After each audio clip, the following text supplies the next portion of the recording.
جهاز لم يتم مسه من فيروس او لم يدخل على الانترنت ممكن يتم اختراقه؟ هقول لك الجهاز بتاعك النظيف ده اللي كل اجزائه جديده من المصنع برضه مش كفايه انك تتاكد 100% انه فيرجن جهاز ما اتصلش بالنت ابدا، ما توصلش بيه حتى فلاشه، ممكن يكون مفخخ، ممكن يبقى فيه ترانزميتر وريسيفر، ترانزميتر يبعت اشارات وريسيفر يستقبل هذه الاشارات من المصدر الاصلي اللي فخخه في المصنع. دي معروفه بالسبلاي تشين اتاكس، يعني هجوم سلسله التوريد. بعض الشركات والبلاد سيئه السمعه ليها سمعه مش كويسه في هذه الحركه، يعمل لك شركه كده واجهه فاترينا وهي في الحقيقه تابعه ليهم بتوع التجسس اللي بيعملوا اجهزه فيرجن مفخخه، تشارك في السوق وتدخل في سلسله التوريد عشان في النهايه الحد اللي عايزين يتجسسوا عليه يشتروا الجهاز منهم بالصدفه، خصوصا ان تكلفه تصنيع الحاجات دي مش غاليه عليهم ابدا. احيانا مثلا بيعترضوا الشحنه في نقطه من نقط التوريد ويفخخوا الاجهزه او يبدلوها خالص بالاجهزه اللي كانت رايحه لوجهتها المطلوبه، او حتى يفخخوا كل الشحنات اللي طالعه من المصنع. والله ايا كانت بقى رايحه فين، خليني اقول لك ايها المشاهد الجميل الطيب ان ده مش بس ممكن يحصل في اجهزه الكمبيوتر العاديه، بس ممكن يحصل في مجرد كابل الشاشه او كابل يو اس بي عادي. ملخص هذه النقطه، انت جبت جهاز بكيسه لم يتصل بالانترنت،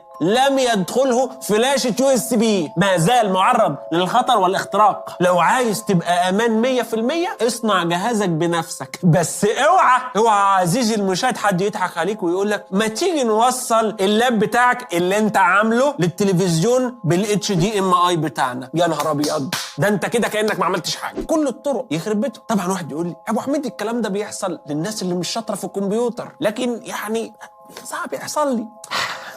كان غيرك اشطر ايها المشاهد الجميل الطيب.